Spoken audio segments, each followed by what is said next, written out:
আসসালামু আলাইকুম। আশা করি আপনারা সবাই ভালো আছেন এবং আপনাদের প্রত্যেকেরই পরিবারের সঙ্গে ঈদটা ভালো কেটেছে বলে আশা করছি। তো আজকে আসলে ভিডিও দেওয়ার কোনো উদ্দেশ্য বা কোনো চিন্তাভাবনা ছিল না, বাট আমি ফেসবুকে যেটা দেখতে পেলাম, ফেসবুক বা বিভিন্ন সোশ্যাল মিডিয়াতে যেহেতু আমেরিকা থেকে নতুন করে 37% বাড়তি শুল্ক আরোপ করা হয়েছে, এটাকে কেন্দ্র করে প্রচুর পরিমাণ লেখালেখি হচ্ছে, বিভিন্ন ভিডিও তৈরি হচ্ছে, বিভিন্ন ধরনের নিউজ পাবলিশ হচ্ছে। তো সব কিছু মিলিয়ে যদি আমরা জিনিসটাকে একটু সোশ্যাল মিডিয়ার পয়েন্ট অফ ভিউ থেকে দেখি, তাহলে দেখতে পাচ্ছি এক ধরনের প্যানিক কাজ করতেছে। আগামী রবিবারে নাকি টেক্সটাইলের অনেক শেয়ার বামে হল্ট হইতে পারে বা আমাদের মার্কেটে সূচকের উপর একটা বড় ধরনের প্রভাব পড়তে পারে। এই ধরনের বিভিন্ন পোস্ট বিভিন্ন জায়গায় দেখা যাচ্ছে। পোস্টগুলো অথেন্টিক কিনা, এমনই হবে কিনা, বা তারা ভুল বলতেছে, এই ধরনের কোনো কমেন্ট আমি করতেছি না। বাট আজকের ভিডিওটা তৈরি করার একমাত্র উদ্দেশ্য হচ্ছে আপনাদেরকে একটা আন্ডারস্ট্যান্ডিং দেওয়া। যেমনটা ফ্লোর প্রাইস উঠানোর সময় আমি আপনাদেরকে একটা আইডিয়া দেওয়ার চেষ্টা করেছিলাম যে ফ্লোর প্রাইস তোলার পরে আলটিমেটলি প্রাইস কমবে, এটা কোনো সমস্যা না, বাট কিভাবে, কি সিকোয়েন্সে কমবে, আমরা কিভাবে সেইখান থেকে নিজেরা বেরিয়ে আসতে পারি, আমাদের ক্ষতি কতটুকু কমানো সম্ভব, পরবর্তীতে আমাদের প্ল্যান কি হওয়া উচিত, সেই জিনিসগুলো হচ্ছে গুরুত্বপূর্ণ। কারণ দেখেন, যেহেতু আমরা শেয়ার মার্কেটে আসি, শেয়ার মার্কেট 12 মাসই বিভিন্ন ধরনের নিউজ থাকে, বিভিন্ন ধরনের নিউজ থাকবে, বিভিন্ন ধরনের ইভেন্ট তৈরি হবে। সো আপনি প্রত্যেকটা নিউজে যদি প্যানিকড হয়ে যান, শেয়ার লসে সেল করা শুরু করেন, কিংবা কোনো একটা পজিটিভ নিউজে একটা শেয়ার হল্ট হচ্ছে, ওই মুহূর্তে হল্টেড রেটে একটা শেয়ার বাই করার চেষ্টা করেন, এগুলো হচ্ছে জাস্ট মানে স্রোতে গা ভাসানো ছাড়া আর কিছুই নয়। সো এনিওয়ে, আমি ভিডিওটা লম্বা করতেও চাচ্ছি না, আমি আপনাদেরকে শর্ট ভিউতে একটা একটা পয়েন্ট নিয়ে একটা ধারণা দেওয়ার চেষ্টা করি, যাতে আগামীতে আমাদের মার্কেট নিয়ে প্রিপারেশন কেমন থাকা উচিত সেই সম্পর্কে আমরা একটা ক্লিয়ার আইডিয়া পাই। প্রথমে হচ্ছে ইন্ডেক্স সম্পর্কে আপনাদের জানার বিষয় থাকে, ইন্ডেক্সের অবস্থানটা কি, ইন্ডেক্স নিয়ে কি হতে পারে, আমাদের প্ল্যান কেমন হওয়া উচিত। এক কথায় যদি আমি আপনাদেরকে বলি, গত 1 মাস 1.5 মাস যাবত আমি আপনাদেরকে একই কথা বলে যাচ্ছি যে এখন আসলে ইন্ডেক্স দেখার সময় নয়। কারণ ইন্ডেক্স এখন ডাউন ট্রেন্ডে নাই, ইন্ডেক্স এখন আপ ট্রেন্ডও তৈরি করতে পারে নাই। হ্যাঁ, ডেইলি ভিউতে ক্যান্ডেলের বেসিসে এখনো পর্যন্ত ইন্ডেক্স আপ ট্রেন্ডে আছে, আওয়ারলি বেসিসে ডাউন ট্রেন্ডে আছে। বাট ওভারঅল সিনারিওটা যদি আপনি চিন্তা করেন, ইন্ডেক্স আসলে টাইম কারেকশন করে অ্যাকুমুলেট হচ্ছে, কমপ্লিটলি সাইডওয়েজ মুভমেন্টে আছে। এখানে প্যানিক হওয়ারও কোনো কিছু নাই, এখানে অতি উৎসাহিত হওয়ার মতো কোনো কিছু নাই। কথাটার মানে হচ্ছে, আমরা যারা বিভিন্ন লেভেলে ফ্লোরের আগে বিভিন্ন শেয়ার কিনে আটকে আসি বা চিন্তা করতেছি কখন মার্কেট ভালো হবে এবং আমরা একটা রিকভারির চান্স পাবো, সেই সময়টা এখনো আসে নাই। একটা পয়েন্ট, তার মানে অতি এক্সাইটেড হওয়ার কোনো সুযোগ এই মুহূর্তে নাই। দ্বিতীয়ত, ইন্ডেক্স এই মুহূর্তে আর নতুন করে লোয়ার লো তৈরি করার সম্ভাবনা নাই, সুতরাং প্যানিক হওয়ার কোনো কারণ নাই। ইন্ডেক্স আপ ডাউন করে সাইডওয়েজ মোমেন্টামে আছে এবং এর মধ্যে থেকেই আমাদেরকে বিভিন্ন স্টকের চার্ট অ্যানালিসিস করে সেফলি ট্রেড প্ল্যান করতে হবে। এবার আসেন মূল আলোচনার যে বিষয়, সেটা হচ্ছে টেক্সটাইল সেক্টরে যেহেতু অতিরিক্ত 37% শুল্ক আরোপ করা হয়েছে, ইতিপূর্বে আমরা অলরেডি 15% অর্থাৎ 15% শুল্ক দিয়ে আসতেছি। এখন নতুন করে অতিরিক্ত 37% শুল্ক দেওয়ার ফলে আমাদের টেক্সটাইল পণ্যে না, বেসিক্যালি মূল বিষয়টা হচ্ছে আমেরিকায় যেগুলো আমরা এক্সপোর্ট করব, তো আমরা মূলত এক্সপোর্ট করি আসলে টেক্সটাইল ম্যাসিভ আকারে। সো এই কারণে টেক্সটাইল সেক্টর নিয়েই কথাটা উঠেছে। তো আমাদের এখন 52% টোটাল শুল্ক দিতে হবে। তবে এটা এখনো কিন্তু প্ল্যান পাস হয় নাই, প্রস্তাবনা আকারে আছে, এটা নিয়ে কথা চলতেছে। আমি ধরেই নিচ্ছি যে এই 37% অতিরিক্ত শুল্ক আমাদের দিতে হবে। এখন আমি আপনাদেরকে ভিয়েতনামের শুল্ক কত, চায়নার শুল্ক কত, ইন্ডিয়ার শুল্ক কত, কে আমাদের কম্পিটিটর না, এই বিষয়গুলো নিয়ে আলোচনায় যেতে চাচ্ছি না। এর কারণ হচ্ছে, আমাদের বাংলাদেশের বিনিয়োগকারী, আমরা বলি আমরা বিনিয়োগকারী, আমরা দেখাই আমাদের মেন্টালিটিকে আমরা নিজেরা বুঝ দিতে চাই আমরা ইনভেস্টর। বাট আমি গত এই বেশ কয়েক বছরে অনেক মানুষের সাথে মিশে আমি যে জিনিসটা মানে অথেন্টিক ডেটা যেটাকে বলা, আমি যেটা পেয়েছি সেটা হচ্ছে আমরা সবাই আসলে ট্রেডার। কেউ 7 দিনের ট্রেডার, কেউ 1-2 মাসের ট্রেডার, কেউ 6 মাস 1 বছরের ট্রেডার। 1 বছর কেউ কখনো ইনভেস্টমেন্ট বলে না, লং টার্ম ইনভেস্টমেন্টের মেথড এইটা না। আর লং টার্ম ইনভেস্টমেন্টের যে শেয়ারগুলো আছে, সেইখানে টেক্সটাইলের শেয়ার খুব কম পরিমাণেই আছে। সো আমি ধরেই নিচ্ছি আমরা সবাই আসলে ট্রেডার। সো যেহেতু আমরা ট্রেডার, কোন দেশের সাথে আমাদের শুল্কের গ্যাপটা কতটুকু এবং তাদের সাথে আমরা ব্যবসা করে আগামীতে টিকতে পারবো কি পারবো না, এইটার উপর ডিপেন্ড করে আমাদের টেক্সটাইল সেক্টরের স্টক সিলেকশন বা ট্রেড প্ল্যান তৈরি করার কোনো সুযোগ আমার হিসেবে নাই। আমাদের ট্রেড প্ল্যানগুলো হয় চার্টের ভিত্তিতে এবং আমাদের ট্রেড প্ল্যানগুলো হয় সমসাময়িক নিউজ, ইভেন্ট এবং মানে ইপিএস টিপিএস যাই বলেন এগুলোর ভিত্তিতে। সো এখন টেক্সটাইল সেক্টর আছে কোথায়? আমি বুঝতে পারতেছি যে টেক্সটাইল সেক্টরের উপর একটা প্রেসার আসবে। হ্যাঁ, এই কথাও সত্য যে অন্যান্য দেশের উপরও যে হারে শুল্ক আরোপ করা হয়েছে তাতে আমরা এটা সামাল দিয়ে উঠতে পারবো, কারণ আমাদের উপর যে পরিমাণ শুল্ক আরোপ করা হয়েছে আমাদের কম্পিটিটরদের উপর তার চাইতেও বেশি শুল্ক আরোপ করা হয়েছে। সো এটা শুধুমাত্র আমাদের কোনো ইস্যু না, এটা একটা গ্লোবাল ইস্যু। যেহেতু গ্লোবাল ইস্যু তার মানে আমরা এটাকে অ্যাভয়েড করতে পারবো না। যেভাবে আমরা করোনাকে অ্যাভয়েড করতে পারি নাই বা এই ধরনের কোনো সিচুয়েশনকে আমরা অ্যাভয়েড করতে পারি না, ঠিক তেমনি ভাবে এই জিনিসটাকে যেহেতু আমরা অ্যাভয়েড করতে পারবো না সেহেতু এটা নিয়ে আমরা ওরিড হব না, আমরা জাস্ট এটাকে ফেস করব এবং আমাদের যা করণীয় আমরা সেটা করব। টেক্সটাইল সেক্টরের অবস্থানটা কোথায়? টেক্সটাইল সেক্টরের অবস্থান হচ্ছে টেক্সটাইল একদম লাইফ লো পজিশনে অবস্থান করতেছে। নিশ্চয়ই আপনি 1999 সাল আর 2000 সাল দিয়ে টেক্সটাইল সেক্টরকে কম্পেয়ার করবেন না। আপনি যদি 2011 উত্থানের পরবর্তী মার্কেটের দিকে তাকান তাহলে কোভিডের সময়, আবারও রিপিট করতেছি, কোভিডের সময় মার্কেটে যেই লেভেলে টেক্সটাইল সেক্টর এসেছিল এই মুহূর্তে টেক্সটাইল সেক্টর ঠিক সেই লেভেলে এসে সাপোর্ট নিয়েছে। এবার আপনাদের কাছে আমার প্রশ্ন হচ্ছে, কোভিডের সময়ে গ্লোবাল ইস্যুটা যত বড় ছিল, আমেরিকার এই 37% অতিরিক্ত শুল্ক আরোপ করার ইস্যুটা তার চাইতে বড় নাকি তার চাইতে ছোট? প্রশ্নটা আপনাদের কাছে রইল।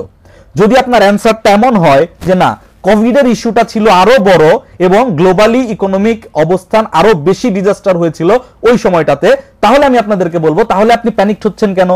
হ্যাঁ, আমি প্যানিকড হইতাম। কখন আমি প্যানিকড হইতাম? যদি আমার পজিশনটা হইতো এইটা, আমার সেক্টর এই জায়গায় অবস্থান করতেছে, আমি হাইতে আছি, স্টকগুলোর প্রাইস অনেক ভালো, 3 টাকা ইপিএস এর স্টকের দাম 100 টাকার উপরে, তখন আমি চিন্তা করতাম যে আসলে হ্যাঁ আমার উপর এবার একটা বড় ইম্প্যাক্ট আসতে পারে। ইম্প্যাক্ট আসবে। কি ইম্প্যাক্ট আসবে? আমরা যেহেতু হুজুগে বাঙালি, আমি সহ আমরা সবাই হুজুগে বাঙালি, সেই কারণে যেটা হবে আগামী সপ্তাহটা বা কিছুদিন টেক্সটাইল সেক্টরের উপর একটা নেগেটিভ সেন্টিমেন্ট কাজ করবে। নেগেটিভ সেন্টিমেন্ট কাজ করার মানেও এই না যে স্টকগুলো বামে হল্ট হবে। হ্যাঁ, আমাদের প্যানিকের কারণে দুর্বল কোয়ালিটির কিছু শেয়ার আগামীকালকে বামে হল্ট হইতে পারে, তবে আমি এখনো বিশ্বাস করি আহামরি কোনো শেয়ার বামে হল্ট হবে না। For example, square textile, Malik spinning এর মতো শেয়ারগুলো এই ইপিএস নিয়ে যদি বামে হল্ট হয় দিন শেষে বায়ার চলে আসবে। যদিও বামে হল্ট হবে না, আমি আবারও বলতেছি এগুলো বামে হল্ট হবে না, বাট যদি হইতো আলটিমেটলি আপনি সেল করতেন, দিন শেষে বায়ার চলে আসতো। এনিওয়ে, আমি স্টক ওয়াইজ ডিসকাশনে যাচ্ছি না, আমি সেক্টরটা সম্পর্কে আপনাদের বুঝিয়ে দেই। সেক্টরটার এখন যে পজিশন, সেক্টরটা কারেকশন কমপ্লিট করে সবে মাত্র ডাবল বটম তৈরি করছে। কোভিডের সিচুয়েশনের সমান পর্যায়ে স্টকগুলোর প্রাইস যেমন ছিল, এখন স্টকগুলোর প্রাইস ওভারঅল সেই লেভেলে আছে। এখান থেকে কি ঘটতে পারে? ম্যাক্সিমাম যেটা ঘটতে পারে, আপনি এই জায়গাটা খেয়াল করেন, উঠা শুরু করছিল, উঠা শুরু করার পরে এখানে 6 মাস ডাউন মোডে ছিল, দেন একটা বড় উত্থান আমরা পাইছি। ঠিক একই রকম একটা বিষয় এখন আমাদের এই টেক্সটাইল সেক্টরের সাথে ঘটলেও ঘটতে পারে, যেটা ম্যাক্সিমাম ওটস কেস ঘটবে। এর বেশি ওটস কেস ঘটার কোনো সুযোগ টেক্সটাইল সেক্টরের সাথে এই মুহূর্তে আছে বলে অন্ততপক্ষে আমি মনেও করি না, আমার অভিজ্ঞতাও বলে না। এই লেভেল থেকে মার্কেট একটা আপওয়ার্ড মুভমেন্ট তৈরি করার চেষ্টা করতেছিল, এইটা খানিক সময়ের জন্য ব্যাহত হবে, দেন আমরা যখন আরেকটু চিপ রেটে প্রাইসগুলো পেয়ে যাব, ডেফিনেটলি আমরা এখন আজকের দিনে শেয়ারগুলোর প্রাইস যেটা আছে আজকে থেকে 6 মাস পরে তার চাইতে হায়ার প্রাইসে থাকবো, আপনি লিখে রাখতে পারেন। এখন এই যে সাময়িক স্লোনেসটা আসতে পারে, এটা কেন আসতে পারে সেটা আমি আপনাকে বোঝানোর চেষ্টা করি।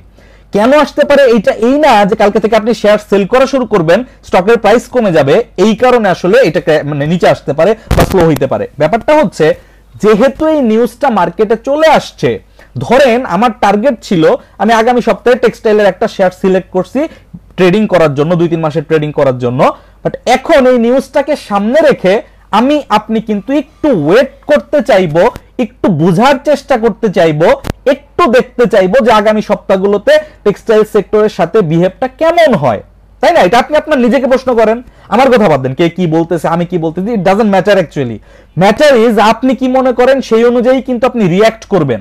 ঠিক তেমনি ভাবে আপনি যেটা মনে করেন একজন সাধারণ বিনিয়োগকারী হিসেবে, ঠিক বেশিরভাগ সাধারণ বিনিয়োগকারীরাও কিন্তু ওরকমটাই মনে করবে।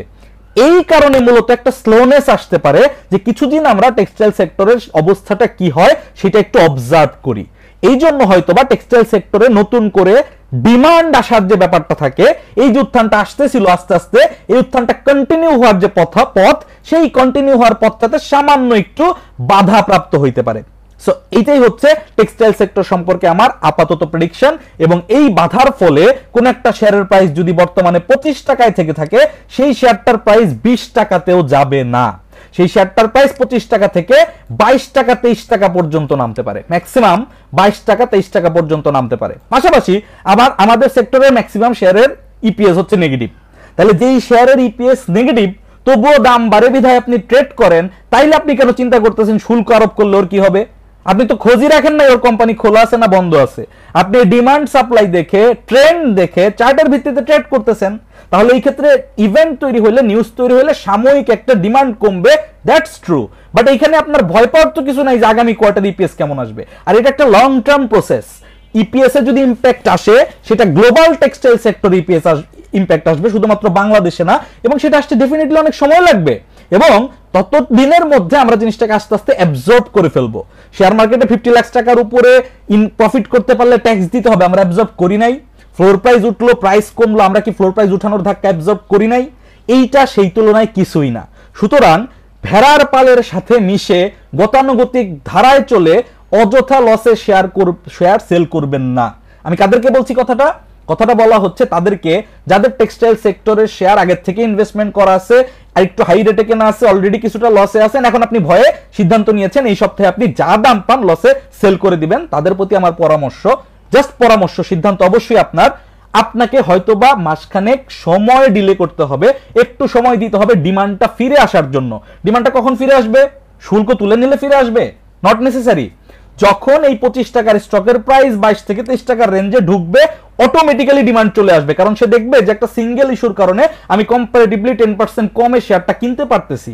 এইটা যখন দেখবে বিনিয়োগকারীরা, আলটিমেটলি তখন এটার প্রতি আবার নতুন করে ডিমান্ড চলে আসবে। সো আপনার শেয়ারের প্রাইস আজকের দিনে যেই লেভেলে আছে, আগামী 6 মাসের মাথায় শেয়ারের প্রাইস তার থেকে অনেকাংশে বেশি দামে থাকবে।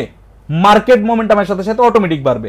সো প্যানিক হওয়ার কোনো কারণ নাই। তবে হ্যাঁ, নতুন করে আপনি যখন ইনভেস্টমেন্টে যাবেন, আগামী সপ্তাহ থেকে বা পরবর্তীতে যখন বিনিয়োগে যাবেন, ট্রেডিং এর প্ল্যান থাকলে, লং টার্ম ইনভেস্টমেন্টের কথা বলছি না, ট্রেডিং এর প্ল্যান থাকলে স্বাভাবিকভাবেই অন্যান্য বিনিয়োগকারীদেরকে ফলো করে, কারণ অন্যান্য বিনিয়োগকারীরা যা করবে মার্কেটের মোমেন্টাম আসলে তাই হবে। কারণ কি, বেশিরভাগ মানুষ যা করে মার্কেটের আলটিমেট রিঅ্যাকশনটা তো সেটাই হয়।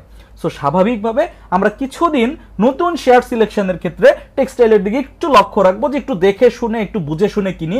একটু কারেকশন হলে যদি 5-7%, 10% কমে পাওয়া যায়, তখন বাই করতে পারি।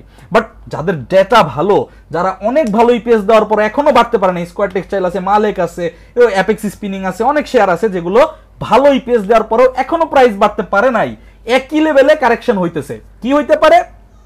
ওই কালেকশনের টাইমটা একটু বাড়তে পারে। অর্থাৎ একটা শেয়ার ধরেন মালেক স্পিনিং 24, 25, 26 টাকা রেঞ্জে এরকম করতেছে। আমরা আশা করতেছি আগামীতে এটা 40 টাকার উপর উঠবে, আশা করতেছি। এখন এই কালেকশন রেঞ্জটা আর একটু লম্বা হইতে পারে, একটু সময় বেশি নিতে। এটা একটা উদাহরণ দিছি, আমি মালেককে বুঝাই নাই। অন্যান্য শেয়ারগুলোর ক্ষেত্রে অ্যাপেক্স স্পিনিং সেম, আপনি স্কোয়ার টেক্সটাইল সেম, এগুলো সব কালেকশন চলতেছে। সো এই কালেকশনের পিরিয়ডটা একটু বড় হইতে পারে, যেহেতু এই মুহূর্তে সাময়িক একটু ডিমান্ড কমতে পারে। দ্যাটস ইট, এখানে ভয় পাওয়ার কোনো কিছু নাই। কিন্তু আগামী সপ্তাহ থেকে মার্কেটে নতুন ট্রেড প্ল্যানের ক্ষেত্রে আমরা মার্কেটটাকে 2-1 দিন অবজার্ভ করে বুঝে শুনে তারপরে একটু নতুন স্টক সিলেকশনে সতর্ক হব। আবার এই সুযোগে যারা ট্রেডিং করতে চান, তারা কখনো ভাববেন না কমে পাইছি, এটাই আমার বেস্ট সুযোগ, আমি কিনে ফেলি। এইটা ট্রেডিং এর নিয়ম না। ট্রেডিং এর নিয়ম হচ্ছে ট্রেন্ডকে ফলো করে সঠিক এন্ট্রি পয়েন্টকে খুঁজে বের করে এন্ট্রি নেওয়া। অবশ্যই স্টপ লস থাকবে, অবশ্যই টার্গেট থাকবে। সো কমে গেছে দেখো, ওইটা আপনাকে কিনতে হবে ট্রেড করার জন্য। That's not right way, that's not the right approach. আপনি যদি লং টার্ম ইনভেস্টর হন, তাহলে আপনি টেক্সটাইল সেক্টর অপরচুনিটি খুঁজেন, যে এই সুযোগে যদি কিছুটা কমে পাই, ভালো শেয়ার যেগুলো আছে, স্কোয়ার টেক্সটাইল, অ্যাপেক্স স্পিনিং, মালেক, এরকম আরো যেগুলো আছে, এইগুলো যদি আমি 10%, 12% কমে কেনার সুযোগ পাই আগামী সপ্তাহখানেক পরে, তাহলে আমি সেগুলোকে লং টার্ম ইনভেস্টমেন্টের জন্য সিলেক্ট করতে পারি। বাট আপনি যদি ট্রেডার হন, তাহলে আমি বলবো আপাতত টেক্সটাইল সেক্টরের মোমেন্টামটা বোঝার চেষ্টা করি। আমরা যেটা এক্সপেক্ট করতেছি সেটাই হইতে হবে, নট নেসেসারি। এর বিপরীত কিছুও ঘটতে পারে। সো আমরা সেটাকে একটু রিয়ালিস্টিক ডাটার সাথে বোঝার চেষ্টা করি। হ্যাঁ, তবে আপনি যদি দেখেন আগামী দিন টেক্সটাইল সেক্টর কারেকশন না হয়ে আগামীতে উল্টা টেক্সটাইল সেক্টর বাড়া শুরু করছে, তাহলে you should take a small exit period. অর্থাৎ যদি দেখেন টেক্সটাইল বামে না যে টেক্সটাইলের প্রাইস বাড়তেছে এবং আপনি কেনা দামে চলে গেছেন বা প্রফিটে চলে গেছেন, তাহলে আমাদের উচিত হবে ক্যাশ করে সেই ক্যাশ দিয়ে অল্টারনেট সেক্টরে ট্রেড প্ল্যান করা কিছুদিনের জন্য, যতদিন পর্যন্ত এই সেক্টরটা স্টেবল না হয়। কারণ অনেক সময় দেখা যায় কি, বড় বিনিয়োগকারীরা বের হওয়ার জন্য খারাপ নিউজের পরেও প্রাইস ফল না করিয়ে প্রাইসের একটা মানে কি বলবো, এটা আর্টিফিশিয়াল আপ করানোর চেষ্টা করে, সেটা ইন্ডেক্সেও আমরা বহুবার দেখেছি।